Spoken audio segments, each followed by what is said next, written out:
Hey, hello everybody. This is Jana coming to you again from the Blue Mountains. So today is volume 6 of Meet the Therapist, and I can't believe I've done 6 already. And today I've got Kelly Mercia with me, and I'll get her to introduce herself. And we've been kind of trying to plan this for about 3 months, I realised, Kelly. I looked at the first contact we had and it was end of July. So it's August, September, about 2 and a bit months. So anyway, do you want to just introduce yourself and tell us what you do, maybe where you're located, and maybe any training that you have? Okay. Well, hi, Jana. Thank you for arranging today. And it has been a while in waiting, so it's good to be talking to you and being able to do it. So hi, everyone. My name's Kelly, and I am an animal communicator and healer. And my role is involved in helping families when they have a pet that may have emotional issues,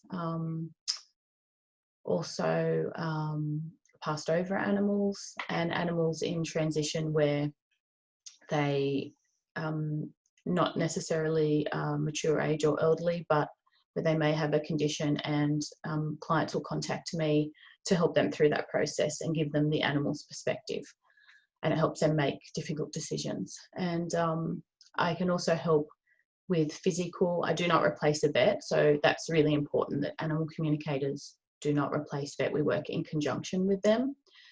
And I am located in the eastern suburbs, but I do service all of Australia, and I also have overseas clients because I'm able to do by email and Skype and telephone.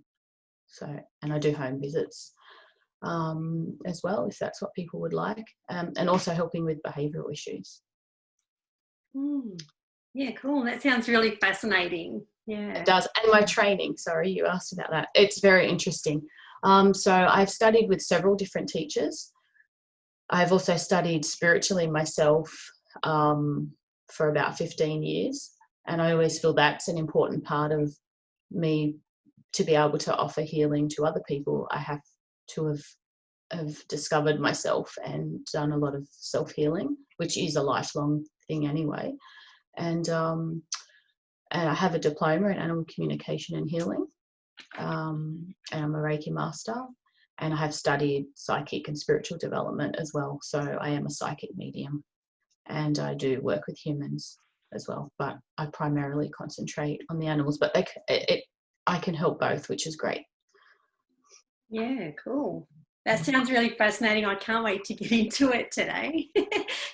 So where did it start for you? Like, what's your backstory? Have you always known you could do it? And also, why did you end up sort of focusing on animals?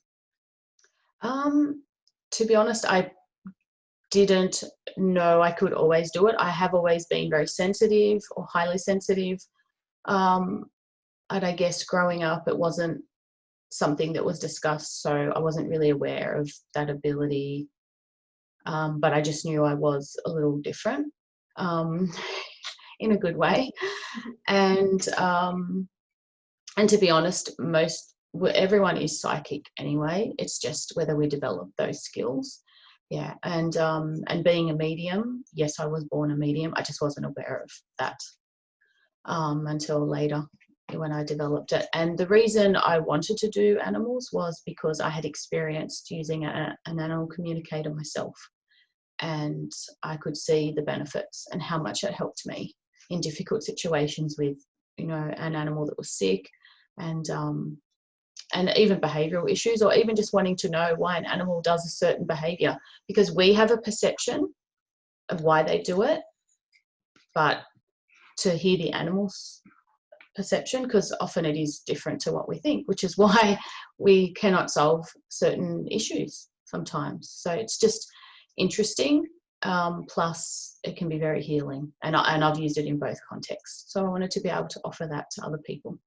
So that's why I studied to become one. Yeah, that's really cool. So how do you communicate? Is it visual for you, or is it audient, or?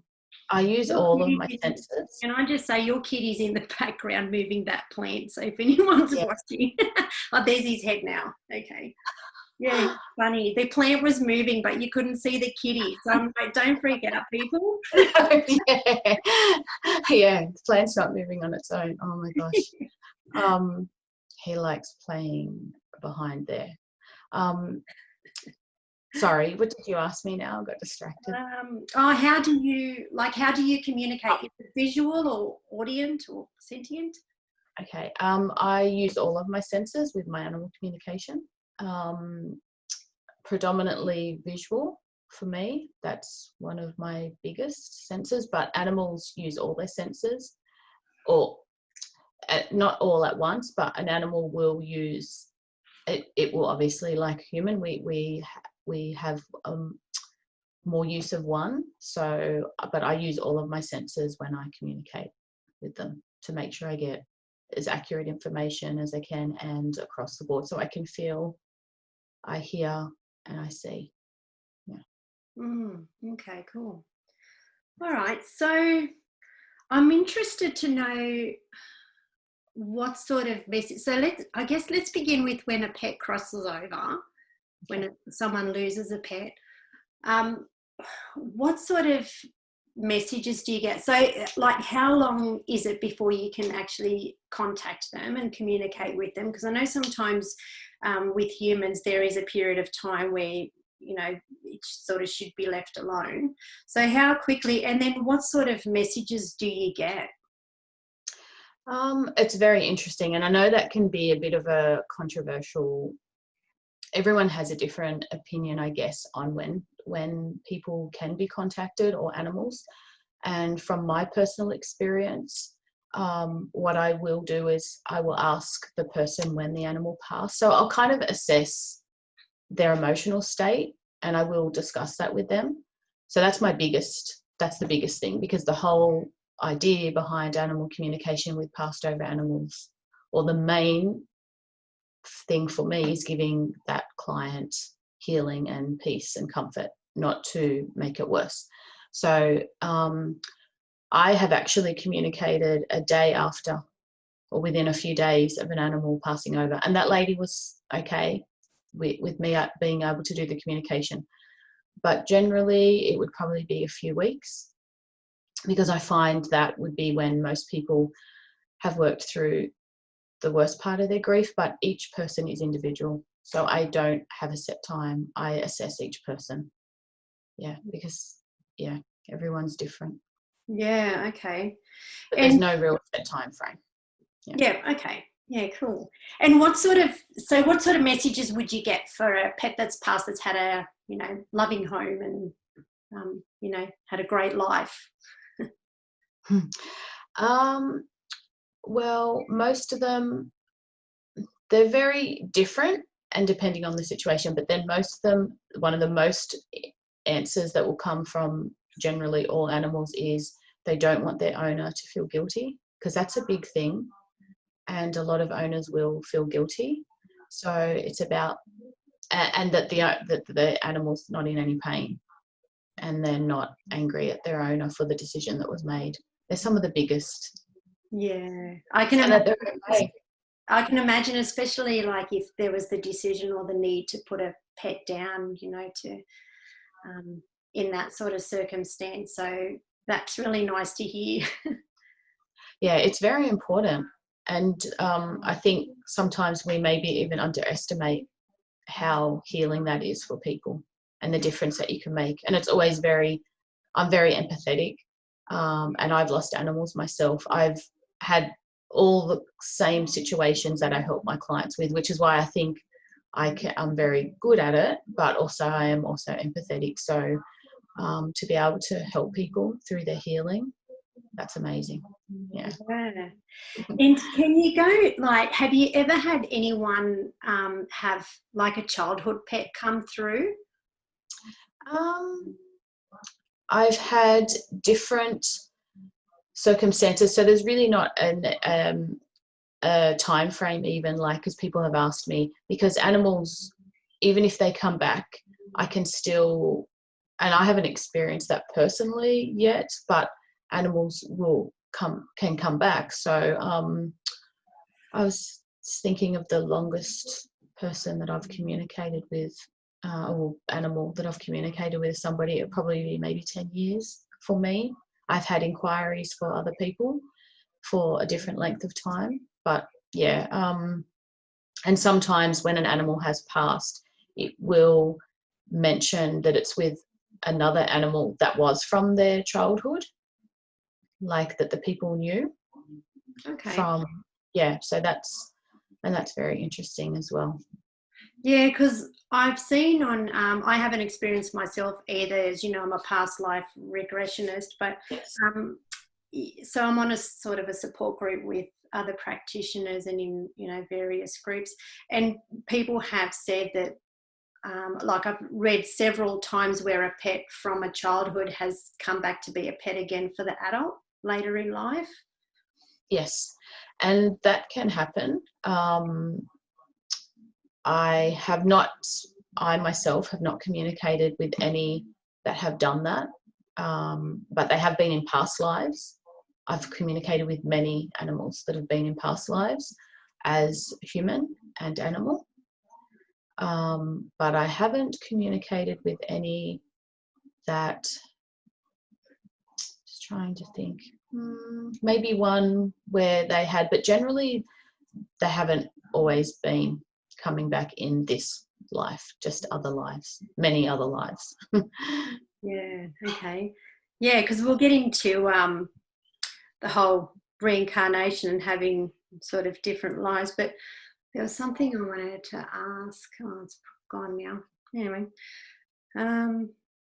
Well, I know maybe, I'm not sure, like if you were going to ask this, because this has just come up to me too, like if they were to come back, there may be something that wasn't fulfilled in their life. I don't know if that's where you maybe were going with, like what they were to learn with that person. So generally, maybe if they haven't learnt, because the animal is learning plus the human is learning, so there's both aspects and they're both teaching each other. So if that hasn't been fulfilled, there may be in this lifetime, then there may be a reason for them to come back. Yeah, Again, okay. adult, or if that's that real yearning, because I do have a client who, quite a few, and that's who the clients that usually come to me, who have they love all animals and all the animals they've had, but some of them tend to have just a really intense relationship with a certain animal, and that's when you know there's a lot of deep past lives and deep healing. Yeah, and they're the really devastating ones to have to say goodbye to those animals. Yeah, because I know that, like, I mean, I haven't done a lot of work with humans. I have regressed people that went to when they were an animal, never a pet. I've never actually had someone that has been a pet, but yeah, like every person, every life has a purpose and every life has a lesson. So it is interesting that pets do as well, and that they have sort of a purpose and a lesson with or for the human. Yes. So what sort of purposes could they have, or what sort of lessons or whatever can come through? So for the animal to teach the human? Yeah. Yep. Unconditional love. A lot of them are here to help on a spiritual path, to support people through their own learning, and guide them. Like even with, and that's a lot with passed over animals. A lot of them will pass over, and it doesn't mean it's in concrete, but this is just from my experience and what I've seen. Yeah, they that will trigger a spiritual awakening, in a sense, to the owner.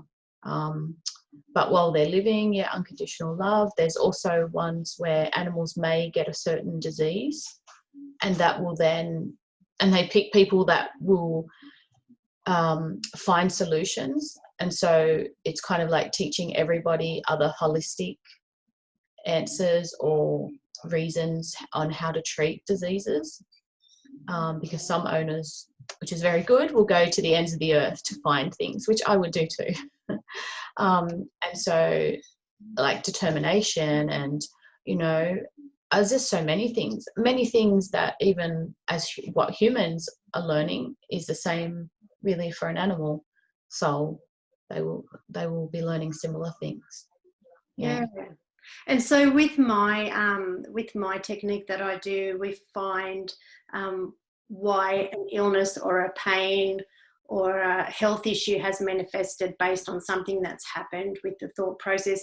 Is this if a pet or an animal gets something, is this what you find as well? Do you find that there is a reason that it manifested to the cat, maybe from a past life? Because often answers for my clients are in a past life that they've then carried through, and they're still carrying that emotional baggage. Is that something you have found?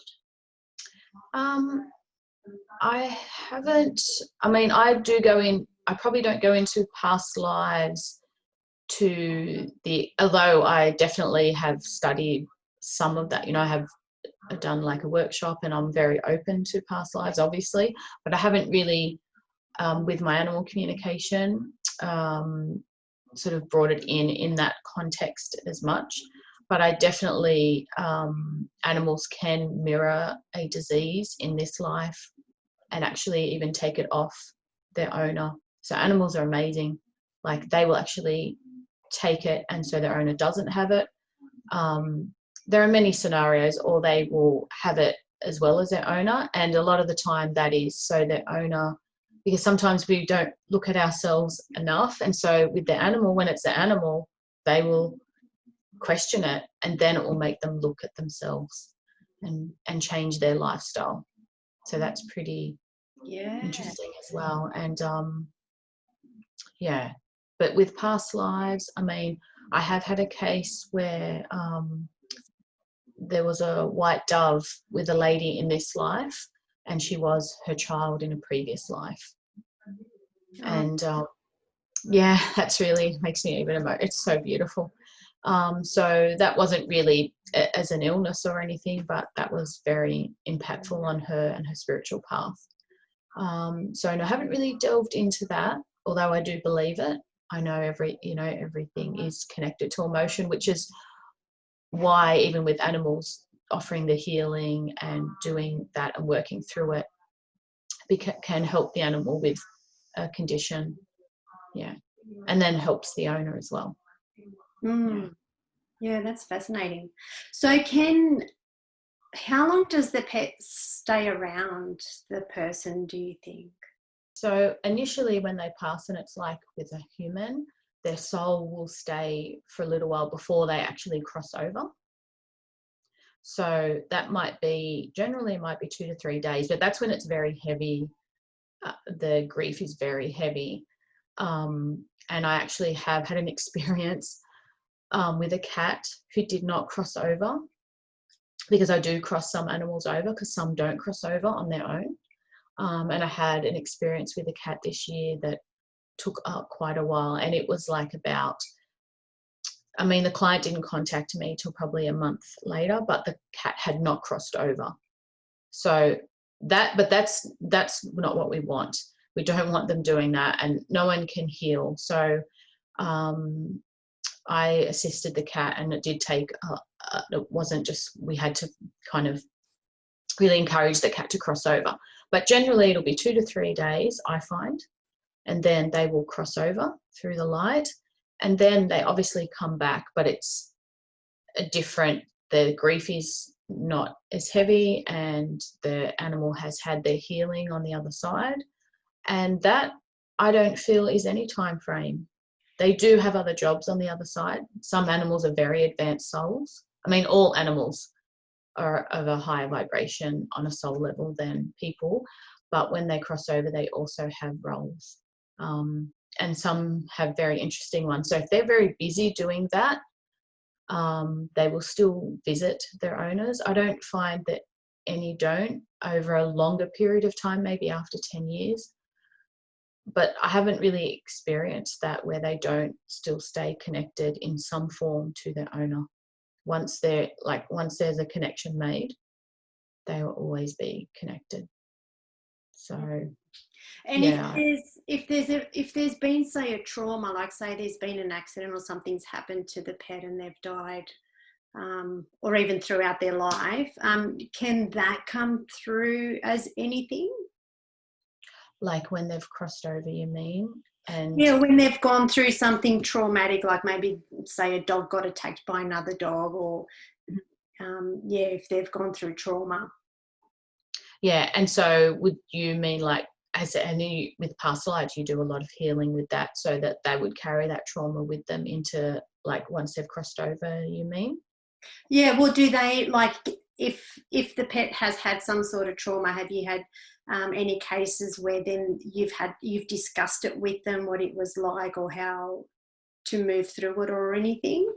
Um, Once they've crossed over, I generally find, except for that one cat, which doesn't happen a lot, because she didn't want to leave her owner and all that. Usually once they've crossed over, some will stay in, like, depending if they were really sick. I also find if they've been sick, they will stay in a longer period. Well, I've had one tell me that it stayed like in a healing room, and I can't remember all the description because there's so many now, but it was in a healing room for quite a length of time. But with experiences, I have found most of the time when they've crossed over, they're generally okay. It's more for the owner, I really feel. Like, other than if an animal has to be crossed, passed over animals, I really feel those sessions are more for the owner. Yeah, and information from the animal to the owner to give the animal to give the owner peace. So I haven't really come across that, carrying trauma in a living animal, connecting to a past life. Yes, I've had some where they have, and I wouldn't remember specifically, but I have had where they're living and they would bring trauma from a past life. Not really when they're past. They kind of, yeah, don't really do that. Yeah, no, that's all right. I didn't know What if about, it had been mentioned, like, oh, that was really horrible or something. look, and they might, but I think once they kind of cross, they just, there's always like a sense of peace and calmness and they may not have liked an experience, but then from that angle, they don't look at it like we do as a human, or if they were in their physical body in an animal here, then they would have trauma. That would be more likely where I would do healing, but generally once they've passed, they don't really bring that up. No. And they're focusing on what they've got to do now.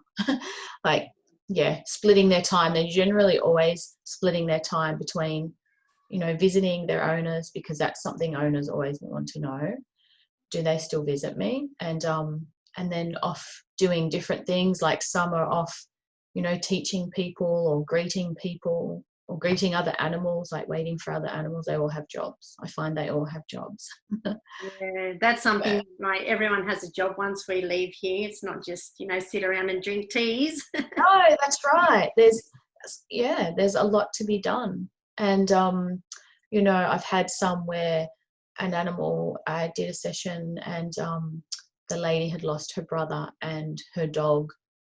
Her brother was a few years ago and the dog and her brother were together, but not all the time, but they were together on the beach. And that was really a big message for that client. So, yeah, they kind of can be in several places at once and moving around. Yeah. Okay. So you mentioned the higher vibration, where you feel like animals are of a higher vibration, and I hear that all the time.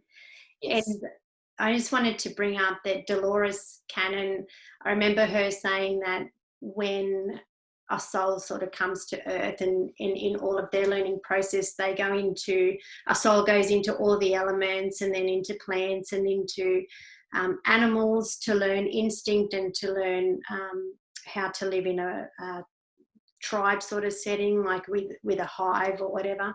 And so we learn all these instincts throughout our experiences as lives. And then she said that then once they're ready, they will go into a pet to learn the human ways and to kind of learn living in a home, you know, with four walls and so on. So I thought it was interesting that she said that. And in that case, it's kind of evident that animals would have a higher vibration because they haven't experienced all the stuff that we do as humans, all the emotional stuff and, you know, all the jealousy and all these, you know, crazy emotions that we come to experience, which is what we have human lives for. So, I find it interesting and fascinating that we do see animals as having a higher vibration than us. Yeah, I find it interesting as well. And obviously domesticated animals are affected by humans. So that is why someone like me or another animal communicator or healer, that's why generally they do need more assistance because they've been affected in a sense. But if you're talking about wild animals and they are less affected because they don't from things, although we have whales and we have dolphins who are very advanced, like I believe they're very advanced souls, giving messages, because I know we had the ones that, and I don't know fully about it, but they beach themselves, and that's definitely a message for that's definitely a message for Earth, and they're trying to tell people, you know, about them, but they are not as affected as domestic animals. So because living with humans, animals in a domestic situation take on a lot of roles where they will offer healing to their owner to the detriment of themselves. Yeah, wow. Yeah, and they're amazing. Animals are amazing. Yeah, they are. I think we need to appreciate that we have them here, like having animals on our planet. I think they're just so beautiful. It's true, we do. And when I go for walk, or even like every client that I deal with,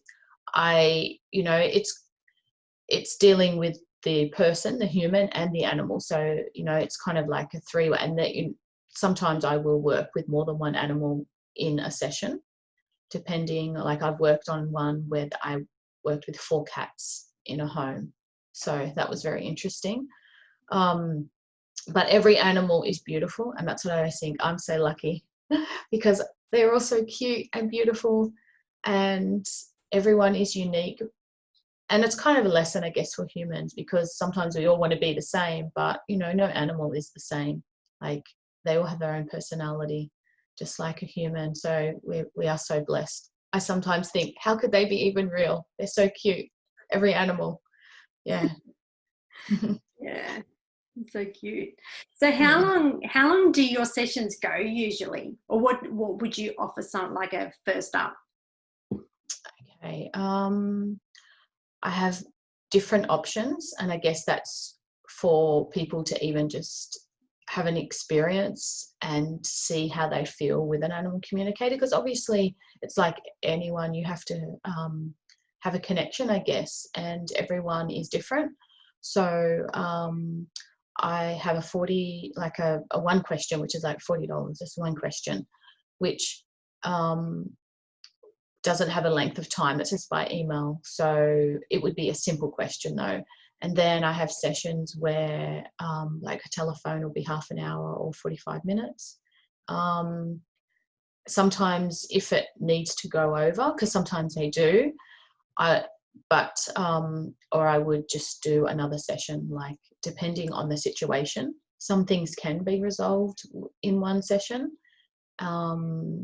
But like that one with the 4 cats, that was huge.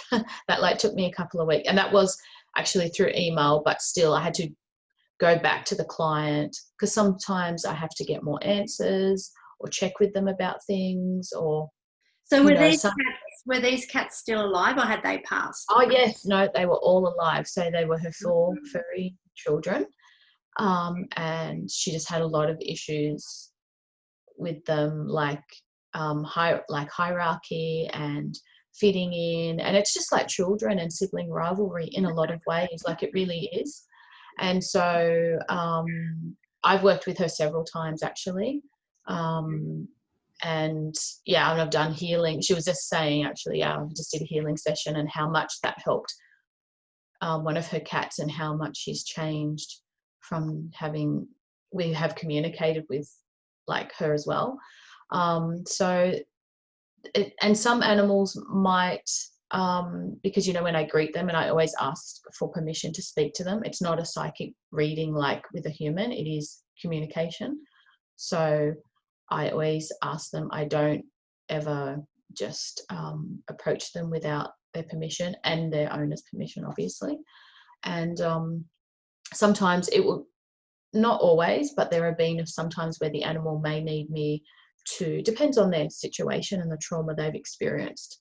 And I have a soft energy, so I find most animals I don't have that, but you may need to sort of greet them a few times before they may open up to you. And so sometimes it will be over a few days. So every case is individual, really. But with the telephone and that, it would be, or Skype, it would definitely be that time frame. And then, yeah, we would just, you know, if we didn't get everything resolved, we would go over maybe a little bit, or we'll book another session if they felt they needed to. Yeah, okay. So if there's a behavioural problem with a pet, you can sort that out. Like we've got a new puppy. Because we were all so busy when... Was that your cat I could hear before? Yeah, that's too? my cat. Yeah, he's Thought so. outside. He's such a sweetie, but we keep him inside because he's not very good outside. His instincts take over. So Okay. not very good. But yeah, this new puppy we got, he somehow, I feel like he just thinks that the toilet is inside. So he just, like, he'll be outside and we let him in and he goes straight away. So is that something you do as well? Like, can you, like, and would you like talk to him, or would you do something to help him know that toilet's outside? Yeah, I definitely have helped. I know I helped a lady with a cat that was having issues with that, and I just would ask them. So generally how a session with me would work is, you know, whatever the issue is, the client would tell me, and then they give me their set of questions that they have, just so that they get the answers that they want, because obviously you don't want to, you know, that's the whole idea, so they get a solution. So yes, and that may be something with that behavioural and a puppy, because, you know, it's like kittens, they're babies. So sometimes, you know, it's a longer term thing where, you know, it's routine and like, yeah, having to repeat to them. So yes, that is something where I would say, okay, I would ask him why, or, you know, you would tell me say the question, whatever your question is. Yeah. And yeah, and then I ask him those questions to get the answers, and then we kind of come up with, you know, solutions. And that's what I really like as well. It's not just transferring the information, but it'll be like trying to find a solution.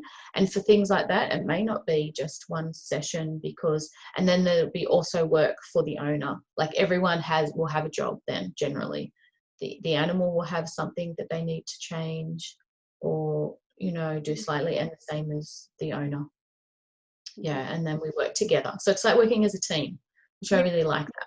Yeah. Yeah, cool. So do you communicate? So you communicate to the pet as well, so you can communicate, like... Yes, both ways. Yeah, yes. okay. Yes, so so I talk to them. It's very much like you and I speaking now. Yeah, I will ask a question and they will answer me. And that can be in all senses. So it is a two-way. Yeah, it's not me just reading them psychically. I would always say, and I do get information like that coming through, obviously, but I'm always clear that that's if they're telling me something, then that will be they're telling me that. And if it's something that I'm getting like because I am a medium as well. So some other information does come through, but I'm always clear in saying where the information's coming from so the person knows. Yeah. So they will tell me information. Yeah. Okay. Yeah. That's really cool. It's very cool. I might try it with him, because I know that when we got him, we were all super busy and, we were all off to work. So we kind of left him, and then I didn't have the time to train him properly and take him outside every so often like I did with How old is he? He must be about 4 months. Okay, yeah, so he's only young still. He's only little. Okay, yeah. But it is, yeah, it's a commitment. And I think it's with animals, sometimes we don't, or everyone, like I have a cat, I have a rescue cat, and the training that I have done with him, and that's really a lot of the time it is commitment with training and doing it over and over so that they learn. Yeah. It's amazing. Yeah, the difference it can make in making people's lives and their lives easier, because most animals will say they want to make their owner happy. Like that's one of the main things. They don't want to make them unhappy. So yeah, it's very cute. And sometimes they just maybe don't know how, or they don't realize that, because I will even say to an animal sometimes, I'll explain to them how it's impacting on their owner. They may not fully understand that either. Yeah. So cute. I want to make you happy. Yeah, I think it is too. Yeah. You said, so we got interrupted before because you said that you put a healing track on for your kitties. What is that? Is that something you do and have? Oh, okay. Well, it's actually like it's not something I do myself, as it's not what I've done. I just like to put things on because there are certain things that I like to teach him to help him. So give him tools, and that's what I do with my sessions as well. I will give,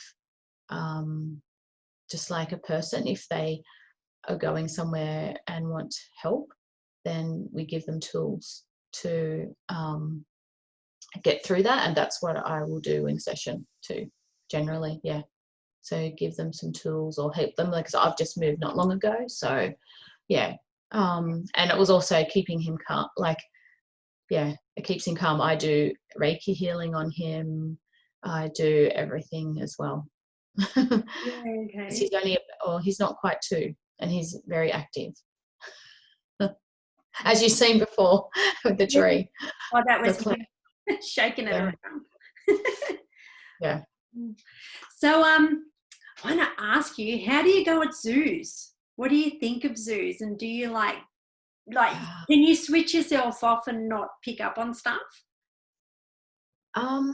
It's very interesting, because we know today, and I myself and most people probably have, I've visited SeaWorld years ago thinking that it's a great place to go to, or probably shouldn't mention names, but anyway.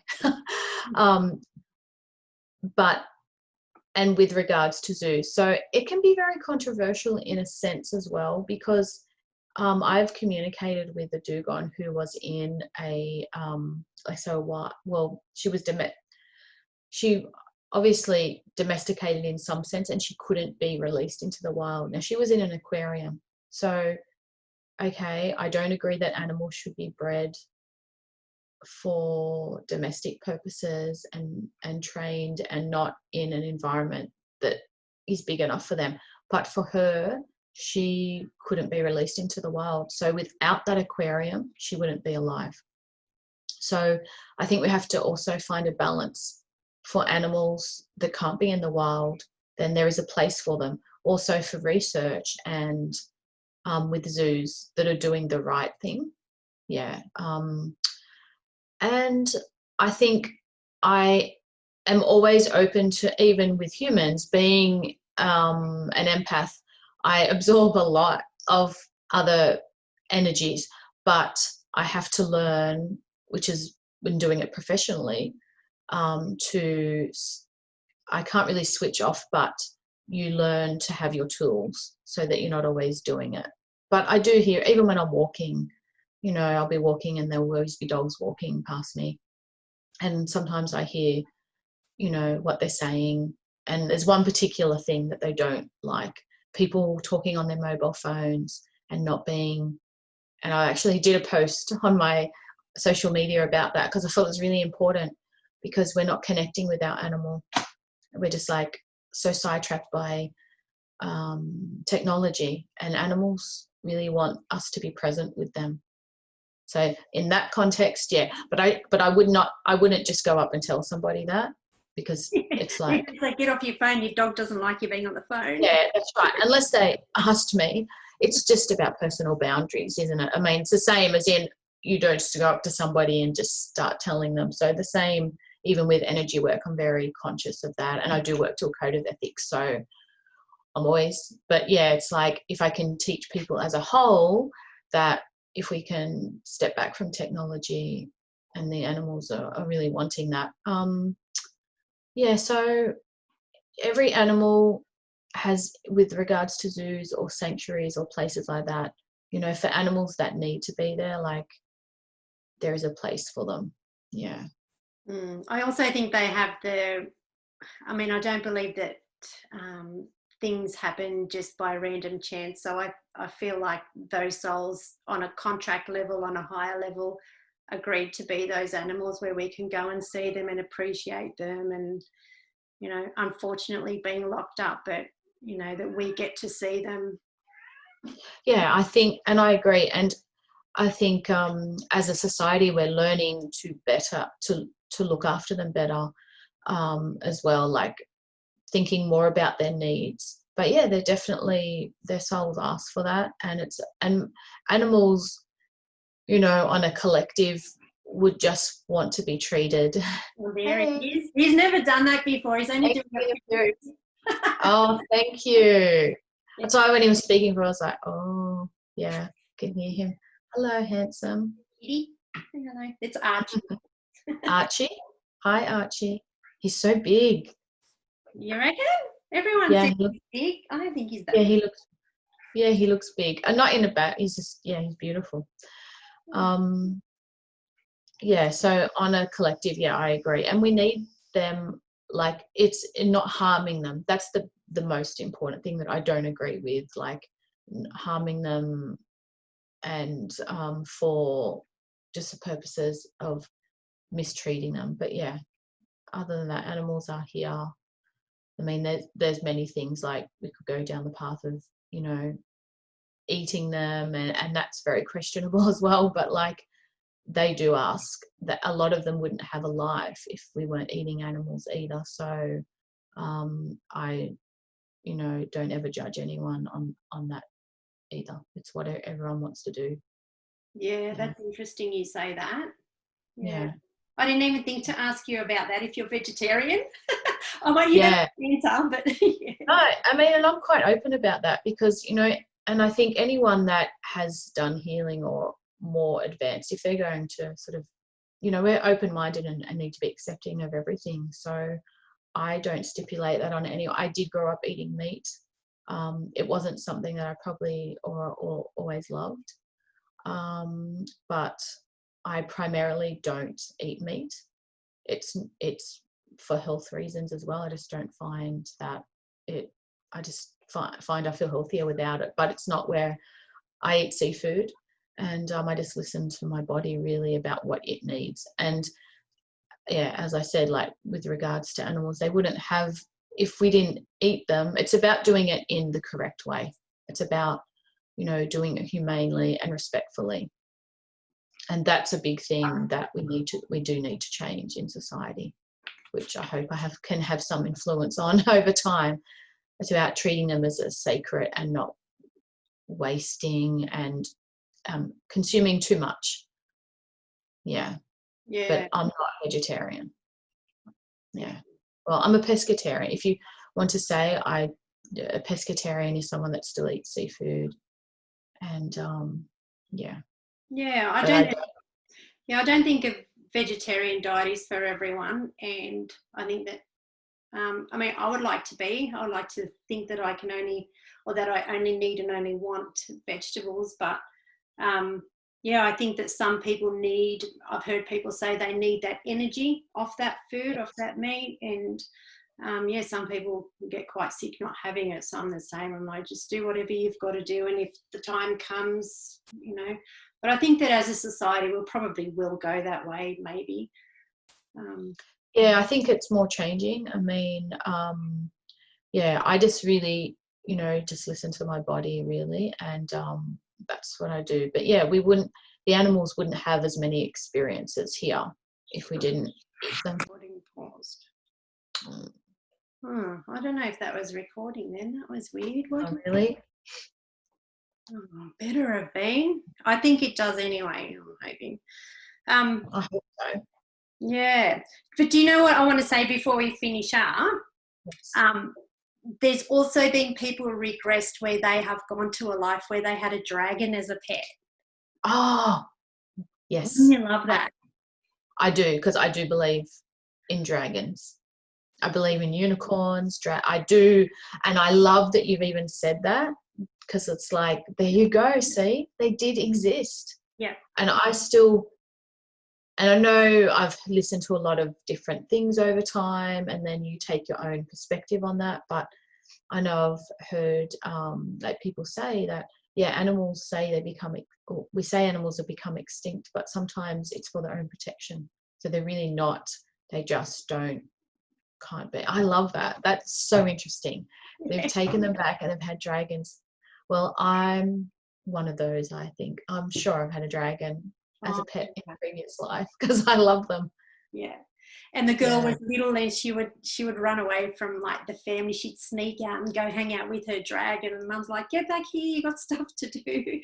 So she would race off. And I think there was something, if I remember correctly, there was something about the mum saying, don't fly with him yet. That is cool. And how do you feel about that when that well, the first time that happened to you or whatever? Because I mean, yeah, how did you feel about that? Oh, I just thought that was amazing. Like, it's just, I feel like everything that we've ever dreamt up in mythology, or things that we can dream up in our imagination, has happened. Like, that's what I feel. Yeah. It's like fairies, and and it's kind of going off a little bit in one, but I do believe in that, and like that we have genetics relating back to that. So I very much, because I love ocean, because now I live right near the water, so I do love trees and everything as well, and so the water really helps me a lot as well. So like I love being near the ocean, so I really connect with that. But going back to our ancestry or genetics on a spiritual level or soul level, I really relate to fairies. So that's like a whole nother thing too. But yeah, I was a fairy and I had a dragon. I like to think about that. That's so cool. Well, people are saying now that all the dragon fossils, the dinosaur fossils were actually dragons. That's what people are saying now. I don't know how I feel about that, because I mean, they don't have wings, but anyway, I guess I don't know. Yeah, it's very interesting, isn't it? We haven't uncovered everything, have we, really? But that's really interesting. Yeah, I love that. So when you take someone back with that, will they tell you the year, or you will just see, like, does that happen sometimes where you'll know the year that they've gone back in, like for the dragon, for instance, or you just know the scenery? Sometimes it's a different planet. Yep. So when people go back, they'll go to where they had a life on a different planet and they had a particular job. Sometimes their job is to look after a structure, or it's kind of showing them the way of life that they had there, or the ability that they had there, because it's so vastly different. There would be no point in having other planets like Earth. I mean, they've got to be different. So, but when I regress people, they kind of, I mean, I regressed someone not long ago, and she went to being Aboriginal elder, and she was told it's happening simultaneously, and I'm like, oh, okay, whatever. Yeah, and that's really, yeah, and that it is hard to, because that's when I think about time, and it's taken me a long time to think about, like, yeah, and it's a lot, isn't it? It's like, oh, that's massive. Yeah. But I mean, yeah, I Yeah. love that. And I've had that with animals where, you know, on a soul, they're on some other planet, like in a distant star system doing something on a planet, but they're not necessarily in an animal form on a soul level, if that makes sense. Even, like, yeah, so where they're off doing things as well, so it's really cool. So it's kind of similar to how when the people are doing that, and I've had animals doing that too.